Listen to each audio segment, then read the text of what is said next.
Hello, welcome back to Tactical Tuesday with Johnny Tiger. The date is September 22nd, 2020, and yes, as you can see, I made it through today's exhibition, sparring match, fight, whatever. No problem. A little bit tired, but it's been a long day. It's been a long day. Now, we see a lot of different ways of fighting. We see guys who are good at punching. We see guys who throw a big elbow. We see guys who headbutt. We see guys who throw the knee. We see guys who throw the kick, and so on and so on.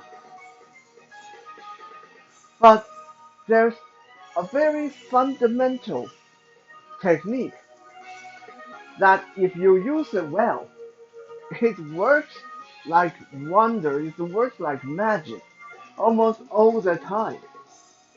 And yet it is extremely underappreciated.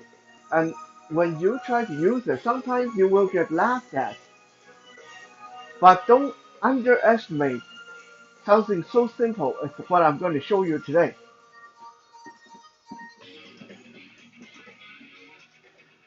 I remember a handful of years ago, a bunch of us were sitting around partying, drinking, and one of my friends got drunk and he wanted to challenge the other friend to a fight.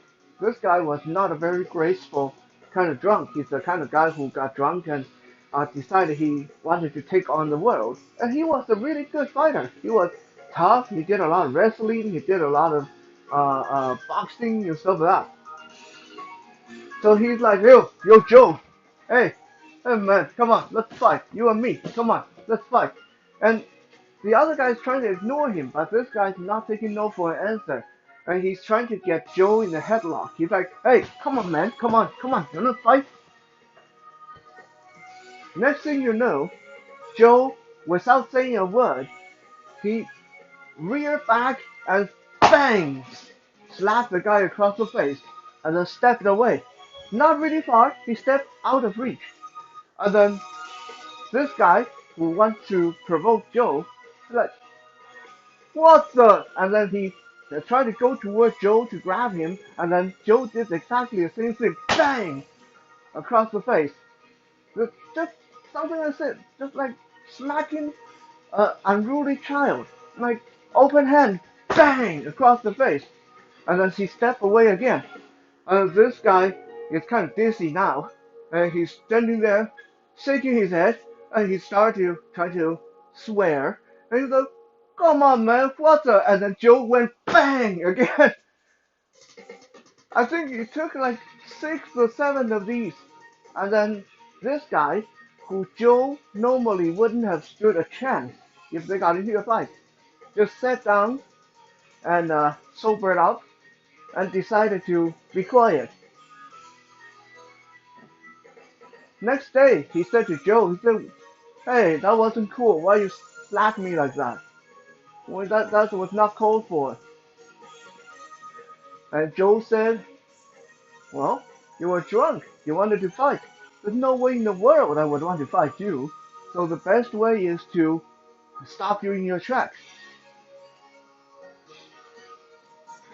This simple technique, this simple slap to the face, this simple slap to the face, it's so effective that we even see it a lot uh, in street fighting in Asia. I've actually seen this a few times, and it usually goes something like this. Two guys say they're going to fight, and the bigger guy is standing there, very confident, chest out, with his fist by his side or he's bouncing around, ready to fight. Okay? And then this little guy, the little guy this small, maybe come up to the guy's belly button, come walking up, casual as it can be, both hands in his pocket, not thinking about, not looking like he's going to fight. He come up and walk to the big guy, and he jump up and bang into the face, and then pull something out of his pocket and bang, bang, bang, bang, bang into the face. and then the fight's over. Okay, the small guy walks away. Big guy's on the ground bleeding. What happened there? What did I pull out of my pocket? This is a little rubber training gun. Okay, so if I was this small, if I was 3 feet tall, huh? If I come up to this guy, even if I pull a tool out of my pocket right away, I don't stand a chance against someone who is almost twice my size, unless I pull out a knife. But if it's a blunt instrument, especially in this case, it's like a toy gun, okay, I wouldn't stand a chance. But as shown several times, how Chinese gangsters and the Street Fighter do it, they use that slap to the face to open the fight. After that first slap to the face, the big guy is now disoriented and stunned, and then the small guy just follow up with whatever they have in their hand and right into the face, right into the face. It doesn't matter if it is just a rubber toy gun, okay? This is going to break the person's nose, cheekbone, everything, because he is standing there still trying to recover from this slap to the face. Street fights are ugly. They're very vicious. There's no rule, okay? Not something that we want to run into. But things like that illustrate to us how devastatingly effective the simple slap to the face. Yes.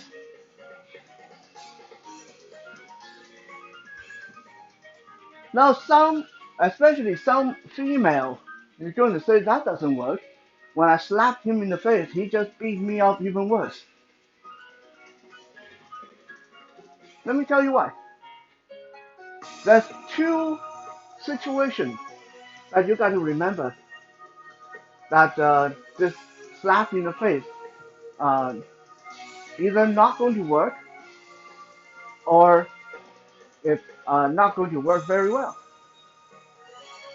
Number one, after you slap someone in the face, unless you have like a hand, like a bear paw, okay, unless you have an immensely powerful hand, if you smack someone in the face, that is not a knockout hit. That is not a finisher.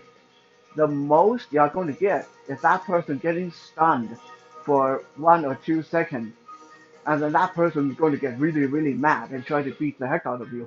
So you got to be prepared for that.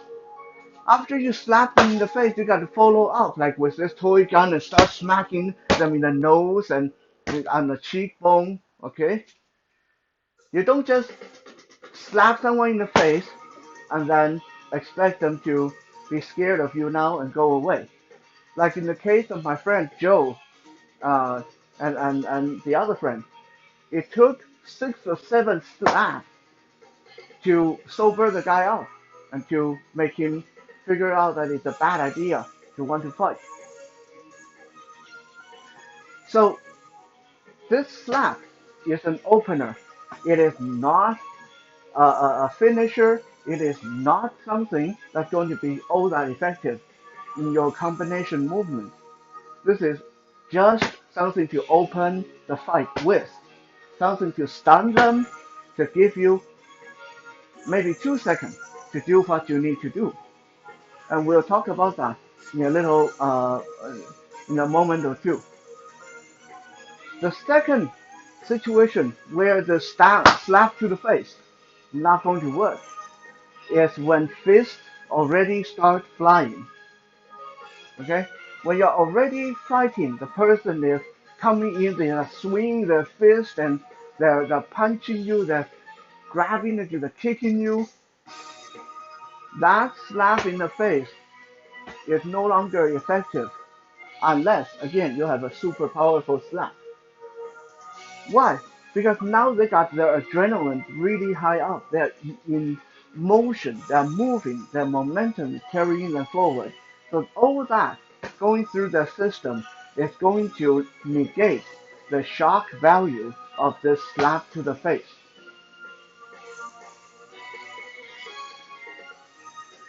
Now, let's talk about why is the slap to the face uh, effective? Well, first, because it's not used very often, so it's unexpected. Second, a lot of us probably have that done to us as children. So in our head, it's programmed in that it hurts us, even though it actually really doesn't hurt all that much when we are adults. But in our head, it hurts us.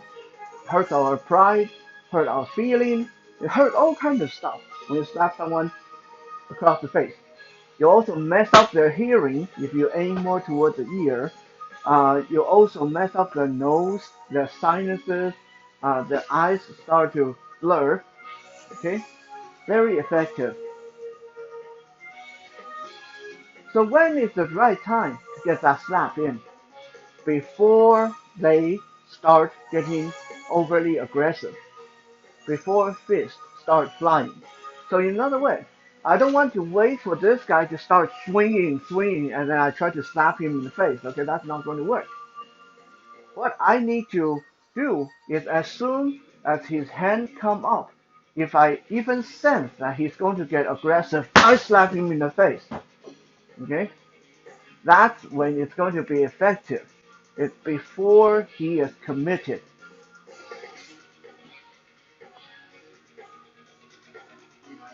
So what are some follow-ups I can do? I'll show you guys three that uh, work for me almost every single time. And they're very simple movements, two hit each. One, let's say I'm getting into a situation with a person, and when they are coming really close, they're trying to bully me or they're trying to intimidate me. Okay, movement number one, slap elbow, slap elbow, slap to the face, left hand slap to the face, right elbow coming up right into the face. Fight is over. Okay, doesn't expend any energy, hardly any energy at all. Slap elbow. Huh? If he has friends, now I can turn to deal with them. Number two, the second way to do this is slap chop. Same hand. Left hand slap across the face and coming back, chop to the throat. Slap chop. Slap chop. Okay? Same motion. Slap chop. Again, fight's over if I land that slap and that chop to the throat. Number three, let's say the person is this close, getting right in my face. I don't have time, I don't have the room to get that slap and chop in because I don't have room to swing my arm. Let's say for some reason I can't get this elbow in there. Okay? In this case, no problem. That's this close, right in my face. I'm going to slap and hip bud. Slap and hip bud. Right? Slap in the face, left hand, and headbutt. I use the slapping hand to cup the neck and the back of their head, and I go forward with my forehead right into the face. Right? There's so many different things you can do with this, but remember to buy yourself time. That open hand slap to the face, and then you have 1,000, 2,000, all that time for you to do your follow-up. Thank you for checking out today's Tactical Tuesday. We'll be back again tomorrow for Wisdom Wednesday. For now, have a good night and stay safe.